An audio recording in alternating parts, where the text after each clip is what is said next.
सा आटा बचा है, थोड़ा सा तेल। आज मैं आखिरी रोटी बना दूंगी, फिर हमारे पास कुछ नहीं बचेगा। हम इसे खाएंगे और फिर मरने के लिए बैठ जाएंगे। क्या क्या कोई माँ ऐसा कह सकती है? क्या कोई माँ अपने बच्चे को भूख से मरते देख सकती है? लेकिन यह कोई साधारण समय नहीं था, यह अकाल का समय था। यह वह समय था जब लोग भूख से तड़प रहे थे, जब माताएं अपने बच्चों को रोते देख रही थीं, लेकिन उनके पास कोई चारा नहीं था। उस समय विधवाओं की क्या स्थिति थी? अगर किसी स्त्री का पति मर जाता था तो उसका जीवन अत्यंत कठिन हो जाता था। क्यों? क्योंकि उस युग में पुरुष ही परिवार का पालन पोषण करते थे। अगर कोई स्त्री विधवा हो जाती तो उसे समाज में कमजोर और असहाय समझा जाता। कई बार उन्हें घर से निकाल दिया जाता, कई बार वे भीख मांगने पर मजबूर हो जाती, और कई बार वे भूख से मर जाती। और यह विधवा भी उसी स्थिति में थी। उसे कोई सहायता नहीं मिली, कोई पड़ोसी नहीं आया, कोई रिश्तेदार नहीं आया, बस एक अंधकारमय भविष्य और भूख से बिलखता बेटा। क्या यही अंत था? नहीं, उसे यह नहीं पता था कि परमेश्वर ने पहले ही उसकी सहायता का प्रबंध कर दिया था। उसे यह नहीं पता था कि एक परमेश्वर का भविष्यद्वक्ता उसकी ओर आ रहा था। उसे यह नहीं पता था कि जिस परमेश्वर को वह नहीं जानती थी, वह उसी के लिए एक चमत्कार करने वाला था। अब आगे क्या होगा?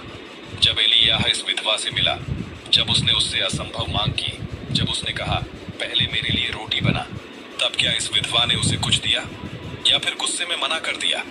और फिर वह अद्भुत चमत्कार कैसे हुआ जिसने उसके और उसके बेटे के जीवन को बदल दिया? जरा सोचिए, आपके पास बस एक मुट्ठी आटा और थोड़ा सा तेल बचा है। आपका बच्चा भूख से बिलख रहा है।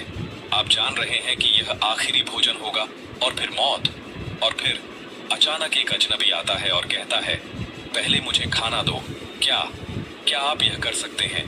क्या कोई भी माँ यह कर सकती है? अब जरा इस दृश्य को अपनी आंखों के सामने देखें। सारपत का नगर, धूल भरी गलियां, चारों ओर सूखा पड़ा हुआ, भूख से बेहाल लोग, और एलियाह, परमेश्वर का भविष्यद्वक्ता, उस नगर के फाटक पर खड़ा है। वह इधर उधर देखता है और फिर एक महिला पर उसकी नजर ठहर जाती है। एक गरीब विधवा, उसकी आंखों में थकान, उसके चेहरे पर पीड़ा और हाथों में कुछ लकड़ियां, जिससे वह अपने अंतिम भोजन की तैयारी कर रही थी। एलियाह उस स्त्री की ओर बढ़ता है और शांत आवाज में कहता है, कृपया मुझे थोड़ा पानी पिला सकती हो? विधवा थक चुकी थी, लेकिन उसने कुछ नहीं कहा, बस धीरे धीरे आगे बढ़ने लगी, क्योंकि वह जानती थी कि अतिथि का सत्कार करना इस्राएली रीति थी। भले ही वह खुद भूखी हो, लेकिन पानी देने में क्या हर्ज था। लेकिन जैसे ही वह पानी लेने गई, एलियाह ने फिर कहा, मेरे लिए थोड़ा सा रोटी भी ले आओ। क्या? अब विधवा ठिठक गई, उसके कदम रुक गए, उसके होंठ कांपने लगे, और फिर उसने जो कहा वह दिल को चीर देने वाला था। उस स्त्री ने थकी हुई आवाज में उत्तर दिया, मेरे पास कुछ भी नहीं है, बस थोड़ा सा आटा बचा है, थोड़ा सा तेल।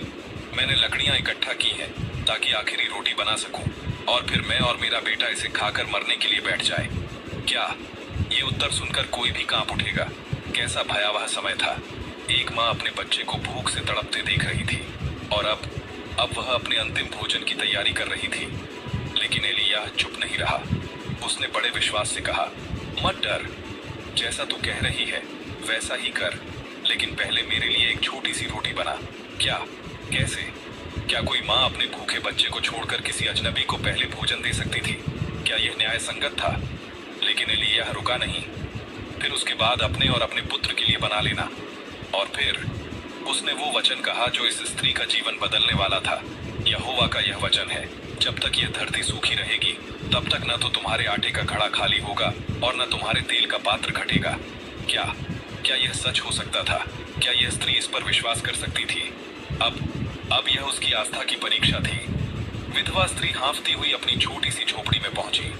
उसके हाथ कांप रहे थे, उसका मन उथल पुथल से भरा था। क्या वह अपने आखिरी भोजन को एक अजनबी को दे सकती थी? क्या वह अपनी भूख और अपने बेटे की भूख को भूल सकती थी? लेकिन एक ओर था भूख का दर्द और दूसरी ओर था परमेश्वर का वचन। आखिरकार उसने विश्वास किया। उसने अपना आखिरी आटा निकाला, थोड़ा सा तेल लिया और चूल्हे पर रोटी सेकनी शुरू की। एलियाह ने पहले रोटी खाई, फिर विधवा ने आटे के घड़े की ओर देखा, उसने तेल के पात्र की ओर देखा। क्या ये कैसे संभव है? वह कांपते हुए घड़े के पास गई, उसमें हाथ डाला और आटा अब भी था। वह दौड़कर तेल का पात्र उठाने लगी और तेल अब भी था, लेकिन कैसे? वह चौंक गई। उसके बेटे की आंखें चमक उठी, उसके हाथ कांपने लगे। हे परमेश्वर, ये सच में हो रहा है। मेरा आटा खत्म नहीं हो रहा, मेरा तेल खत्म नहीं हो रहा। उफ, कैसे बैग होगी?